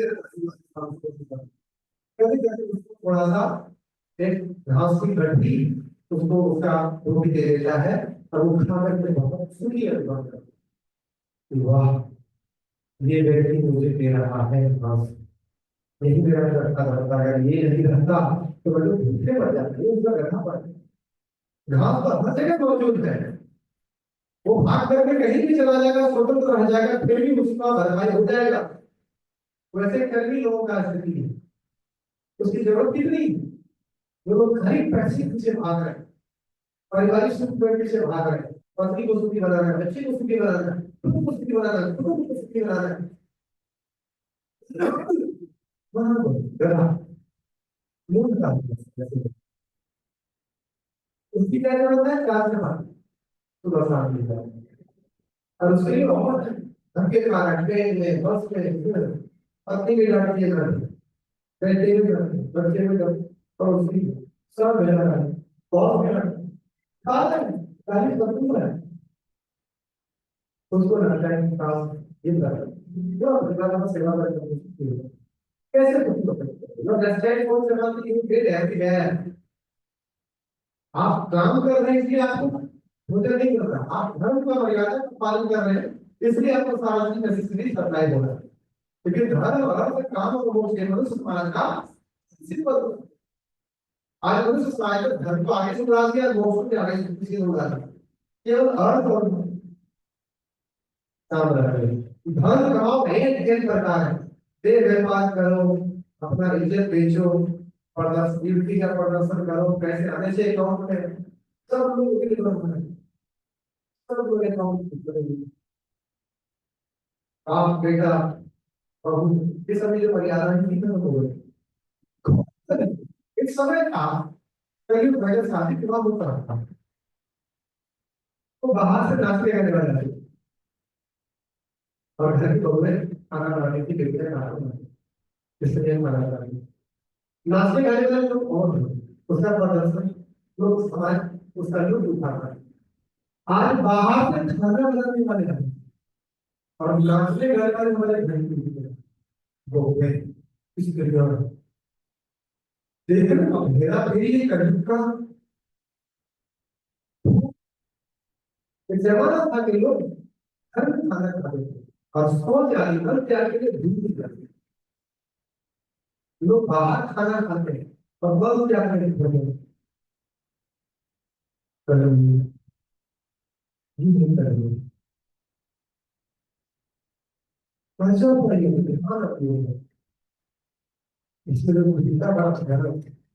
इसीलिए हमें दूध बुद्धि चाहिए, दूध बुद्धि होना चाहिए। क्या करना चाहिए, प्रभाव करने की आशा है। भगवान श्री कृष्ण कहते हैं, आचार्य कहते हैं कि मनुष्य जीवन को कैसे जीना है, अपना साधन करना है। कैसे साधन होगा, इसके ध्यान को विष्णु करे करे प्राप्ति परीक्षा या कलो तरीके से चार इसमें चार पद्धति दिया भगवान ने। ध्यान की पद्धति सदैव के लिए, यह धर्म की पद्धति करेगा के लिए, द्वापर के लिए भगवान का विग्रह का अच्छा का पूजा पाठ भोग, केवल में करो तो हरि कीर्तन, कलयुग में केवल हरि कीर्तन, भगवान का नाम का जप के लिए हरे कृष्ण हरे कृष्ण कृष्ण कृष्ण हरे हरे राम राम।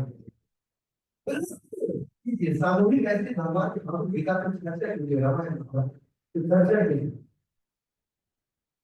यही बात है, कलयुग के लिए बनाया गया है ये। फिर ध्यान याद रखिए अगर आप ज्यादा संपर्क मतलब सात बार विकल्प कीजिए जिससे उनका आप सफाई कम हो और सात विकल्प कम कीजिए। भगवान को भोग लगाइए, ये कर्मों को करने को फलों से हमें प्राप्त होता है। अगर भगवान को सब कुछ अब कर तो उसका फलन तो ही है। भक्ति की प्रधानता केवल केवल कलयुग में है और भक्ति में अपने आप इतना समर्पण है ये प्रोसेस, जिससे क्या होता है कि लोगों का वैराग्य तो मिलता ही मिलता है।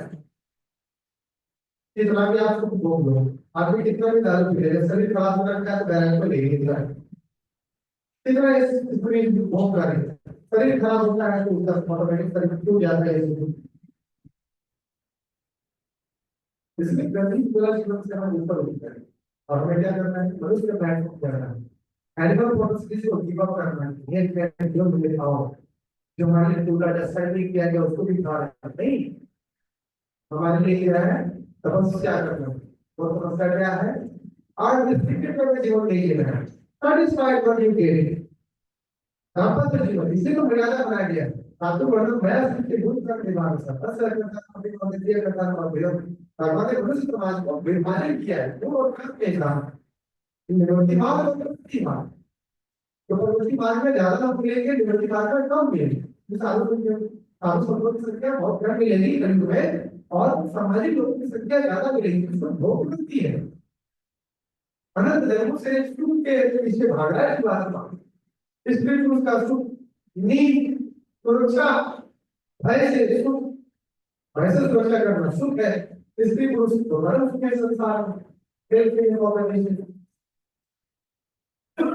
हाँ हाँ ले रहा है, ये तो संसार का सुख और क्या सुख है। ये जल्दी जाता नहीं है, इसलिए भगवान ने व्यवस्था किया है, मर्यादा दिया है। क्या? कर्मचारी शास्त्र, गृहस्थ शास्त्र, वानप्रस्थ शास्त्र और गृहस्थ। ये मनुष्य जीवन के लिए बनाया है, पशु के लिए नहीं बनाया है। 5 से 25 साल तक ब्रह्मचारी जीवन हो, लोग करेंगे और मैं शास्त्रों का अध्ययन करो, विवाह करो, शिक्षा करो, ताकि एक स्त्री का भरपाई कर पाओ, उनकी रिस्पॉन्सिबिलिटी ले पाओ। आज you know, so they were concerned क्यों है? Because instead he was qualified to take all the responsibility. उन्होंने पता था कि आठ करने के हम सीधा पढ़ी कर रहा है। आधे लोगों में सारी करेगा। जब सारे घाट उसके सारे घाट काबू हो जाएंगे, तब इस बात की अनुमति स्वीकार करता है लोग। जब आप शरीर में हार्मोन डाउन हो गया, आप शरीर काम नहीं कर रहा, अब ज्यादा हवाई नहीं चल सकते, तब जाकर के शादी करता है। प्रकृति को देख रहा है कि बहुत kind of person you are. आधार आदमी चाहता है कि मुझे अवसर दोगे, अवसर तो उसी को मिलेगा। आप पता है कि प्रकृति किसी का बर्बाद नहीं कर सकता है।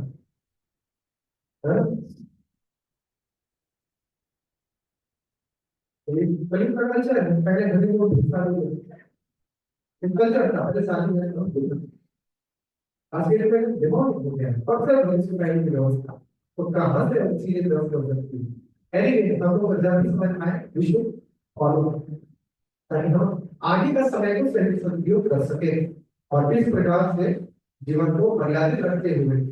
तो देखो 4 आश्रम में केवल एक ही आश्रम है जिसमें स्त्री और पुरुष को सेट करने के लिए अनुमति दिया गया। बाकी ब्रह्मचारी आश्रम, लोग वानप्रस्थ आश्रम after 50 years one should not attach to woman or wife or children। 50 साल हो गया और 10 वर्ष मुझे वन की तलाश में लोग किसी जीवन छूट रहा है। ये बात आप कितना भी ये फैक्ट है, ये बिटर ट्रूथ है संसार का कि जितना ही सेवा करके आप सब जाओ मर जाओ, पत्नी का सेवा करो, पति का सेवा करो, बच्चों का सेवा करो, कुटुंब का करो, समाज का करो, देश का करो, इतना ही बैलेंस बनाओ। कुछ भी साथी हो बीवी बच्चा बंगलो विजन बन जाए, इसका किसी और का बेकार हो जाएगा। सब अपना हिसाब से जीवन जिएंगे। आपको जानना केवल केवल अपनी गति लेकर के अपना कर लेंगे। वर्षों में ऐसा कुछ नहीं। क्या करना चाहिए? जिम्मेदारी बड़े बड़े को घर में क्या बनाना, रिटायर ले लो घर के टाइम। हाँ पास करो, साधु संतों का संग करो, अपनी चेतना को शुद्ध करो और धीरे धीरे इस प्रकार से अपने जीवन को पूर्णता की ओर लेके जाओ। तो ये जीवन का तरीका। फिर कल घर में वो चीज करना है, बदल भी नहीं रहे तो क्या करना है? तो केवल हरिना है ना, जहां भी जिस भी आश्रम में है, गृहस्थ है, ब्रह्मचारी आश्रम में, वानप्रस्थी है, और यह समाज में रहिए, घर में रहिए, कैसे भी रहिए, भगवान का हरिनाम जप करके रहिए। क्या होगा इससे? जिससे आपकी दुर्बुद्धि नष्ट होगी। काम, क्रोध, लोभ, मोह, भय, निद्रा, आलस प्रमाद जो पाप के रास्ते हैं, इस जो दुर्बुद्धि है, यही काम वासना पूर्ण नहीं होती तो स्त्रियां धोखा देती है पुरुष को, धोखा देता है स्त्री को, बाहर में अफेयर करते हैं, पता चलता है, डायवोर्स होता है। इसका जड़ क्या है? जड़ भी काम दुर्बुद्धि है ना हमारे हृदय में, दुर्बुद्धि होती है। अति भौतिक इच्छा वचन सेटिस्फाइड पत्नी के रूप में जो होता है उतार क्यों? क्योंकि पत्नी को जीवन का उद्देश्य नहीं है। यही कार्य को हमने हर जन्म में किया, पशु के रूप में, पक्षी के रूप में, कीटपतंग के रूप में, मनुष्य के इसके क्या करना है? जब प्रकृति के चरण से छुटकारा प्राप्त करके परमात्मा लौट जाना है। इसलिए जो मिलता है हमारी जरूरत को संतुष्ट करने के लिए सेवा में सहायता के रूप में है, इसलिए वास्तव में पुरुष को मर्यादा में रखती है। तो इसलिए पत्नी जो मिल जाए काली करूंगी कैसे भी लड़ाई झगड़ा झगड़ने वाली कैसे भी हो उनको संभालो। और आप अपने आचरण के अपने त्याग अपने समर्पण से उसमें आप पत्नी का विकास कर सकते हैं। क्यों? क्योंकि ये पत्नी का जिम्मेदारी है। ये पति गुरु होगा अपने आप। Spiritual master of world. तो अगर पति पर्चा रहेगा वो पत्नी का गुलाम रहेगा उसकी सुंदरता में लटकू रहेगा तो घटना उनका वो करेगा। तो पति जब वो लोग को लेकिन तो सही बोलेगा हाँ आज बगल वाला हूँ मैं एक बार हूँ। तो ये सिद्धियां के नाम की गरीबों के अंदर आते हैं ये संस्कार क्यों कर सकते स्त्रियों में इतना ताकत है भुजाओं में करने से संभाल सकती है। लेकिन इस तरह पति लेकिन और आगे नहीं जाना पीछे जाना पत्नी ने बढ़ना से बांध लेना डाले राधा रानी को करती थी भगवान ऐसे करके उन्हें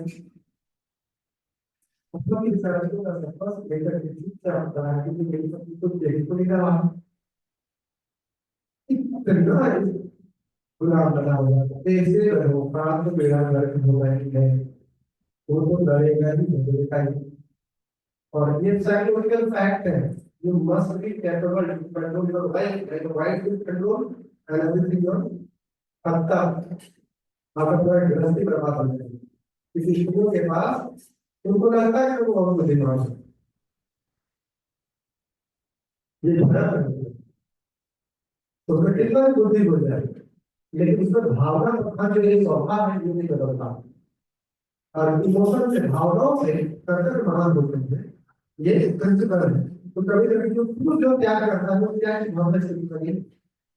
आप स्त्रियों को कितना ही समझा लो त्यागी को दिलाइए वगैरह कीजिए वजन कीजिए वो सब करेंगे पता क्यों करेंगे उसका मोटिव रहेगा अपने घर में सब की रहेगा कभी सुधरे बेटी सुखी हो मतलब करेंगे सब चीज लेकिन उसका मोटिव ये नहीं रहेगा मुझे माया दस करेंगे कुछ सुविधा ये सब का तीव्र और यही उनके लिए सबसे बड़ा एक दोष है और एंजाइटी का सबसे बड़ा कारण किसी भी स्थिति में शरीर को सुखी नहीं रखा जा सकता जब तक उनको स्वयं आत्माराम न हो स्वयं आत्माराम। इसलिए गृहस्थी है पुरुष को एक स्पिरिचुअल मास्टर के तौर पर रखना वो बच्चे का भी आध्यात्मिक गुरु हो और पत्नी का भी आध्यात्मिक गुरु बचपन से पत्नी कितना ही उधर क्यों ना हो पति अमर मान है गारा की मान है तो पत्नी को लाइन में लेके जाना है। और एक उनके जो मित्रता है कि अक्सर गृहस्थी पहले बोल रहा हूँ लेकिन आज मैं देखता हूँ स्त्रियां जो है ना ज्यादा मैक्सिमली होते जा रही है और पुरुष जो है वो कामेरी होते जा रहा है। Kameri energy must be protected under masculine energy. आज के जो मास्कुलिन एनर्जी है ही नहीं पति जो है उसको कल पति है वो भी पत्नी ही है उसका मैस्कुलिन एनर्जी है ही नहीं वो भी फेमिनिन हो गया। अब एक घर में जब दो स्त्री रहेगी झगड़ा तो होगा इसलिए तो सोचकर की तरह लड़ाइयां होती है लेकिन पत्नी छोटा नहीं होता है थप्पड़ के तौर पे आजकल के जो मॉडर्न महिलाएं हैं पत्नी बनती उन्होंने तो कलाई देना है कंधे से पीटना है और बेचारा पति हालत कर रहा है। इसे रेडियो पे कितना डिस्ट्रीब्यूट कर रही है तो लाओ नाश्ते में नहीं होना चाहिए नाश्ते थोड़ी इधर इधर दी राइट डायरेक्शन अपने का स्वभाव से चलता है तो आप लोग कर सकते हैं कि एक अगर मान लो आईडी है दूसरे को तो स्लीप करना पड़ेगा नहीं एक बहुत ज्यादा द्वारा होती है आपको हाँ अरे तो ये कॉम्बिनेशन बनाने लगा है। लेकिन आज की एक बात कर रही है एक मैस्कुलिन एनर्जी को मैस्कुलिन की तरह अपब्रिंगिंग ये हो रही उसका ट्रेनिंग की वर्किंग बिल्कुल तरीके से खत्म हो गई और जो फैमिली एनर्जी है उसको मैस्कुलिन बनाने के लगाना है लोग इसके लिए क्यों नहीं होती कुछ व्यक्ति मामले में खत्म है और ये करते करते करते उनको उनका रियल स्वभाव से अलग कर दिया गया उसको फॉलो कर दिया गया क्योंकि ये घड़ी वाली जो मानसिकता है क्योंकि आपने घर की स्त्रियों को जब तक लगाए तो आपका शिकार बनाएंगे कैसे समझ रहे हो ये बड़े लेवल पे चल रहा है। तो अगर पोजीशन डाल दिया बच्चों को, बच्चे बचपन से बर्बाद कर दिया, कॉलेज को नहीं भेजो, अभी का डायरेक्ट प्लेस है, माता पिता नहीं है कि यार बेटी का रखा कैसे करो, तुम लोगों से बेटी का रखा कैसे करो, पूरा करेंगे उससे एंड जब पेरेंटिंग लास्ट में बहुत मुश्किल होती है, बहुत मुश्किल होती है। इंटरनेट पेरेंट्स है ना, they are not spend their school children घर पे बहुत मुश्किल करा बस कई पेरेंट्स में हमारे बहुत सारे डिवोटीज जो जो हमारा मेरा बनते हैं, तो बच्चों के हाथों में रिस्पॉन्सिबल दोनों जिस टाइम दोनों शिक्षा देने को हमें आगे तो बहुत मुश्किल करते हैं। काफी तो मानना होता तो मानो का खट पूरा लेकिन जैसे मैं हमारे स्कूल लेके निकल गए, लेके जाते हैं स्कूल में, वहां पे पैसा होता हुआ पता सब चीज होता है सब। ग्रोथ का मतलब क्या, बुद्धि का विकास नहीं हो रहा है, कहीं दूसरा से क्या कहीं वो ग्रोथ नहीं होता। ग्रोथ का मतलब उसका मतलब मेडिकल ग्रोथ का मतलब होता है इंटेलेक्चुअल तार्किक बुद्धि का ग्रोथ होना चाहिए। सत्य क्या है, असत्य क्या है, क्या करना है क्या नहीं करना है, इसके पॉजिटिव होना चाहिए, उसके खड़ा होने का सामर्थ्य होना चाहिए युवाओं के लिए। और सबसे बड़ा जो है आत्मकर्म, ये ज्ञान कहाँ है, ये ज्ञान हमें हमारा होता है। इसलिए इसका मुझे यही है कि आज जो समाज है वो दूसरी से ग्रस्त है, और उसका निवारण क्या है, निवारण कृष्ण भगवान एक एक प्रकार हमें भगवान के कृष्ण नाम उनके नाम में उनकी शिक्षाओं में अपना समय निकालना पड़ेगा। दिखाई पर्सनल बेस्ट की प्रगति के लिए करने के लिए जो भी दृष्टि है आपको मिलेगा, वो आप निश्चित रखिए उसके लिए। एक कहानी बताता हूँ 2 मिनट, उसके बाद खत्म करूंगा। एक बार ऐसे ही एक दुर्बुद्धि व्यक्ति था, तो अच्छा प्रवचन सुना रहे, जो तकदीर में है मिलेगा, जो खाना मुझे मिला कल मैं खाऊंगा, वो मेरे तकदीर में है मुझे मिलेगा। हाँ मुझे खाना नहीं मिलता है, वहां गया जंगल, जंगल चलाकर जंगल में जाकर और ये सोच रहा था कि आज कैसे मिलेगा समझ देखता हूँ, लेकिन खाने का तो सोच नहीं उसके बाद। और ये सोच रहा था कि मेरे तकदीर में है खाना कैसे मिलेगा, हमने जंगल में फिर बैठा हुआ उस रास्ते से कुछ गर्मी में जा रहे थे, थक गए, पेड़ के नीचे बैठे, काम बड़ी मिलाई, खाना बनाया, लेकिन खाना बढ़िया से तैयार किया है, हलवा पूरी सब्जी ये सारी चीजें तैयार करी, खाना बना के परोस के रखे ही थे। तब तक कहीं से डकैत लोगों का घोड़े का आने का आवाज आने लगा, तो सब उधर से भाग गए, माय गॉड इस रास्ते में जंगली में डकैत को लूट लेंगे, भाग गया सब, खाना पीना बना नहीं। उधर से सब घोड़सवार सवाल आए, लगे लोग आके देखा कि वाह गर्मा गर्म भोजन एकदम रेडी। तब फिर जाते थे, फिर जाके कब बंद किया है, इस साजिश को है पता नहीं के बारे में। दूसरा पे बोला सरदार हो सकता है इसका ध्यान हो, हाँ हो सकता है। लेकिन जहाँ लोग आस पास में घूमने लगे, आस पड़ोस में घूमने लगे, एक की नजर ऊपर गई और अगला सरदार तो एक मिनट के ऊपर बैठा है। अच्छा इसीलिए जो है बिनाई है, हम लोग को मारने का प्लान है, हम लोग को मारने का प्लान है।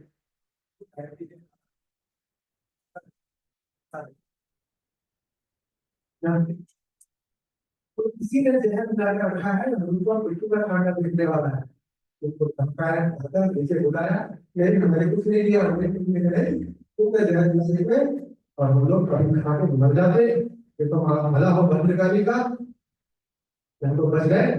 नहीं जहर मिलाया आओ, 4 आदमी ने हाथ पकड़ी, भाई पकड़ा, दिखाया, गर्दन पकड़ के और सारे खाने से पहले उसके मुंह में डाल दिए गए। तब वो मुंह चबाने चबाते सोचा कि भगवान ने जिसको जिसके कोटा में जिसको लिखा है उसको बेरोजगारी लिखा, उसके लिए सोचना नहीं, वो मान गया इस बात को। इसलिए केवल घर में आपको निकलना है, अर्थ अपने आप फॉलो करते हुए आएगा, और अर्थ आएगा तो अपनी भौतिक इच्छाएं है काम वो पूर्ण होगी, और अंतिम में एक प्रकार से प्राप्त कर दोनों मिलने वाला है। केवल नहीं करता, केवल बुद्धि नहीं करता है, लेकिन परमानेंट हियर सब चीज चेंज होने वाला है, फिर टेम्पररी लाइफ का सबसे बड़ा काम कर सकता है परम सौख्य जो आत्मा का सुख है। और आत्मा सुखी केवल वर्तमान में हो सकती है, परमात्मा नहीं है। क्योंकि आध्यात्म आध्यात्मिक है, आत्मा भौतिक नहीं है। इस संसार का कोई भी सुख दुख आत्मा को कुछ नहीं देती, बात को ध्यान दीजिए। आत्मा सुखी तभी होती है जब वो परमात्मा का भजन करता है, परमात्मा की शिक्षाओं को सुनता है। जैसे एक सोने के कीड़े ने एक तोता बंद कर दिया और बाहर से कारीगर क्या कर रहा है, केवल सोने के कीड़े को चमका रहा है, इससे तोते को सुख नहीं मिलने वाला। ये जो शारीरिक सुख है ना, जितना भी भोजन प्राप्त करो, निद्रा के लो, स्त्री पुरुष का संग प्राप्त करो, अपने बच्चों की अपनी आप रक्षा करो, इससे आत्मा को सुख नहीं है। आत्मा केवल केवल सुखी हो सकती है परमात्मा के संग में। और भगवान ने जो लिखा है कि मैं करो तो नहीं लिखना काट करके सामूहिक कीर्तन का आयोजन करें, कथा का आयोजन करें, प्रसाद वितरण करें, भगवान का नाम जप करें, यह भी इसी में है ना परम ब्रज, यही है मुक्ति का काल महान परमोष। चलिए हरे कृष्णा। बहुत बहुत धन्यवाद। सुना ध्यान पूर्वक सुने होंगे, आई थिंक कि आपको जरूर कुछ नया मिला होगा। तो अपने घर में जितने अवस्था में आप लोग रहते हैं, जहाँ भी रहते हैं, उस संकल्प को स्वीकार कीजिए, ये बहुत फायदेमंद है और आपको जीवन को बदलने वाली है। करोड़ों लोग जो है विदेश और विदेश भारत में नहीं, बोल के कृष्ण का स्वीकार करते, हमारे धार्मिक परंपरा को स्वीकार करते हैं और संतुष्टि करके आते हैं। आत्मा संतुष्ट हो रहा, आत्मा संतुष्टि भगवान का सर्व प्राप्त करके, तो काम क्या है भगवान का कृष्ण। ठीक है, इसमें अगर प्रश्न है तो दो व्यक्ति हम चर्चा कर सकते हैं।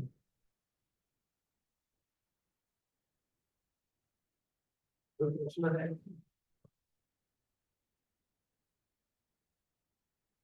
तो मेरा प्रश्न, आप लोग दुर्बुद्धि के साथ में कि सद्बुद्धि के साथ? ठीक है सर।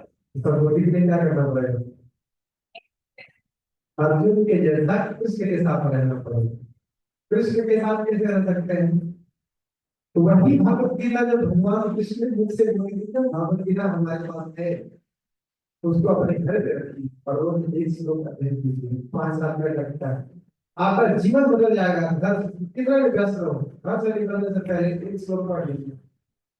ये हैबिट आपको पूरे दिन भर आध्यात्मिक चेतना से ग्रो करने वाली है और आपका जो चिड़चिड़ापन शरीर में बैलेंस हो रही है, जल्दी गुस्सा आता है, बुरी आदतें हैं, गलत चीजों में भागता है, सब से निकल जाएंगे। जैसे अर्जुन को कृष्ण ने उस महान युद्ध से बचाते हुए विजयी बनाया, वैसे आपके जीवन में जो भी समस्या है, ये भगवत गीता का ज्ञान वही भगवत गीता का ज्ञान है। और भगवान के ज्ञान में कोई भिन्नता नहीं है। In one sense Krishna is there with you in the form of knowledge. लीजिए और रेगुलर क्लास में यहाँ पे अटेंड कीजिए, आज पूरे परिवार के साथ बैठिए और पढ़िए और पूरा करें, पूछिए, यही जीवन में केवल और केवल भोग करके। ठीक है, बहुत धन्यवाद।